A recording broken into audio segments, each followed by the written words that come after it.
Assalamualaikum warahmatullahi wabarakatuh. Yang terhormat Ibu Dian Meta Ariyanti SO, MSc. Perkenalkan, nama saya Aryan Sunjaya dari kelas MG 602.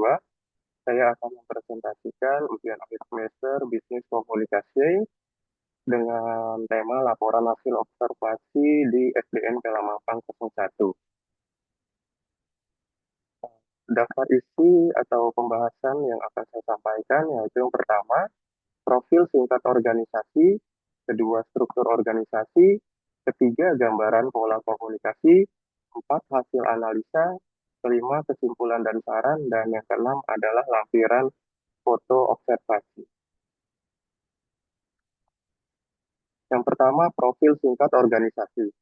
SDN Pelamampang 01 merupakan salah satu sekolah dasar negeri yang berada di wilayah Kecamatan Mampang Perapatan, Jakarta Selatan. Sekolah ini berfungsi sebagai lembaga pendidikan formal yang menyelenggarakan proses pembelajaran bagi peserta didik pada jenjang sekolah dasar. Sebagai institusi pendidikan negeri, SDN Pelamampang 01 memiliki peran penting dalam meningkatkan kualitas sumber daya manusia melalui penyelenggaraan pendidikan yang berkualitas.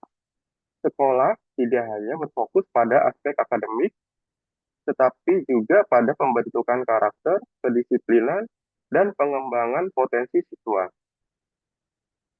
Dalam menjalankan tugasnya, SDN Pelamampang 01 didukung oleh tenaga pendidik dan tenaga kependidikan yang bekerja sama untuk mencapai tujuan pendidikan sesuai dengan visi dan misi sekolah.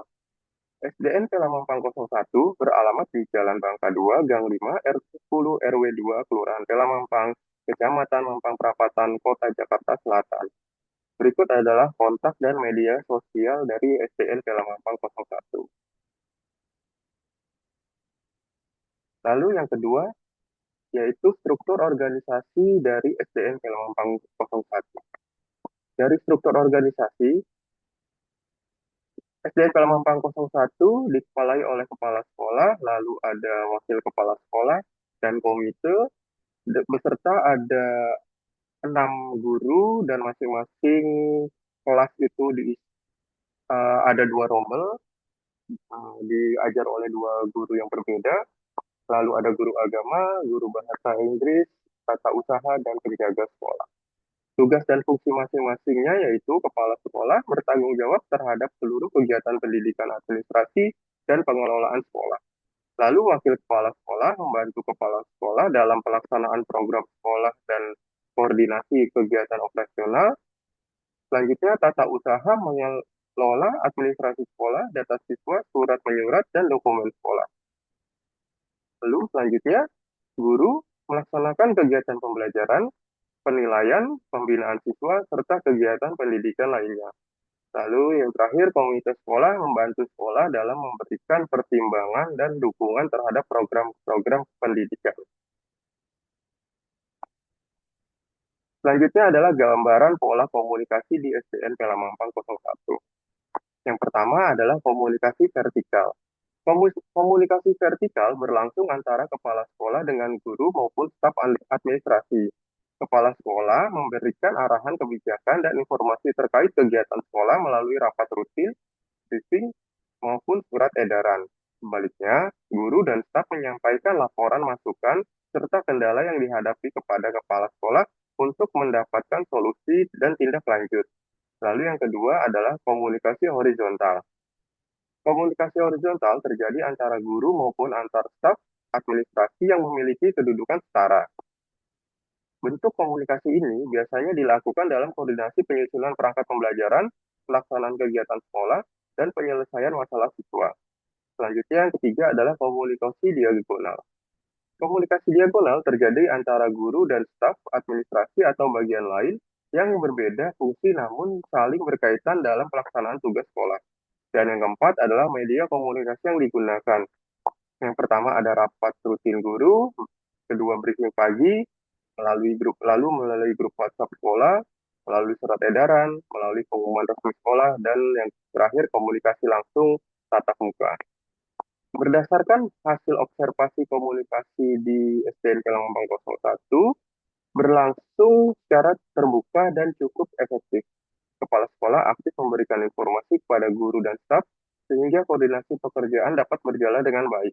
Pemanfaatan teknologi komunikasi seperti WhatsApp juga membantu mempercepat penyebaran informasi. Selanjutnya adalah hasil analisa dari observasi di SDN Pelamampang 01. Yang pertama adalah analisa struktur organisasi. Struktur organisasi di SDN Pelamampang 01 telah menunjukkan pembagian tugas yang jelas. Tiap bagian memiliki tanggung jawab yang berbeda, namun saling mendukung dalam mencapai tujuan pendidikan. Struktur organisasi yang jelas membantu sekolah dalam menjalankan fungsi manajemen, yaitu perencanaan, pengorganisasian, pelaksanaan, dan pengawasan. Lalu yang kedua adalah analisis komunikasi organisasi. Komunikasi merupakan faktor penting dalam keberhasilan organisasi pendidikan. Berdasarkan hasil observasi, pola komunikasi yang diterapkan sudah mencerminkan komunikasi dua arah. Keunggulan komunikasi yang ditemukan yaitu, pertama, informasi dapat disampaikan dengan cepat, hubungan antara kepala sekolah dan guru cukup harmonis, adanya kesempatan bagi guru untuk menyampaikan pendapat dan saran, dan koordinasi kegiatan sekolah berjalan lancar. Namun demikian, terdapat beberapa hambatan komunikasi yang mungkin muncul, seperti perbedaan persepsi dalam memahami informasi, kedua, keterbatasan waktu koordinasi akibat padatnya aktivitas pembelajaran, dan yang ketiga, ketergantungan pada media komunikasi digital yang terkadang menyebabkan keterlambatan respon. Lalu analisa yang ketiga yaitu analisis berdasarkan teori komunikasi organisasi. Menurut teori komunikasi organisasi, efektivitas organisasi dipengaruhi oleh kemampuan anggota organisasi dalam bertukar informasi secara tepat dan akurat. Di SDN Pelamampang 01, komunikasi formal berjalan melalui jalur struktural organisasi, sedangkan komunikasi informal terjadi dalam interaksi sehari-hari antar guru dan staf. Kombinasi kedua bentuk komunikasi tersebut membantu menciptakan lingkungan kerja yang kondusif dan mendukung tercapainya tujuan sekolah. Dan yang keempat adalah analisis kinerja organisasi. Berdasarkan observasi, pelaksanaan kegiatan sekolah berlangsung cukup terorganisir. Setiap individu memahami perannya masing-masing, sehingga kegiatan belajar mengajar dapat berjalan dengan baik. Kepemimpinan kepala sekolah juga berperan penting dalam menciptakan budaya komunikasi yang terbuka dan kolaboratif. Kesimpulan dan sarannya yaitu yang pertama, kesimpulan, berdasarkan hasil observasi yang telah dilakukan di SDN Pelamampang 01, dapat disimpulkan bahwa yang pertama, SDN Pelamampang 01 merupakan lembaga pendidikan yang memiliki struktur organisasi yang jelas dan sistem kerja yang teratur. Kedua, pola komunikasi yang diterapkan meliputi komunikasi vertikal, horizontal, dan diagonal. Ketiga, komunikasi yang terjalin antara kepala sekolah, guru, dan staf administrasi berjalan cukup efektif. Keempat, pemanfaatan media komunikasi digital membantu mempercepat penyampaian informasi. Dan yang kelima, yaitu secara umum, sistem komunikasi yang ada telah mendukung pencapaian tujuan pendidikan sekolah. Lalu sarannya yaitu yang pertama, meningkatkan pemanfaatan teknologi informasi dalam pengelolaan administrasi sekolah. Kedua, mengadakan evaluasi komunikasi secara berkala untuk mengidentifikasi hambatan yang muncul. Ketiga, meningkatkan koordinasi antara bagian melalui rapat rutin yang terjadwal. Keempat, memberikan pelatihan komunikasi organisasi bagi tenaga pendidik dan kependidikan. Dan yang kelima, memperkuat budaya komunikasi terbuka untuk meningkatkan efektivitas kerjasama dalam lingkungan sekolah. Berikut adalah lampiran foto observasi di SDN Pelamampang 01. Terima kasih. Mohon maaf jika ada kesalahan dalam atau kekurangan dalam penyampaian presentasi ini. Wabillahi taufiq wal hidayah. Wassalamualaikum warahmatullahi wabarakatuh.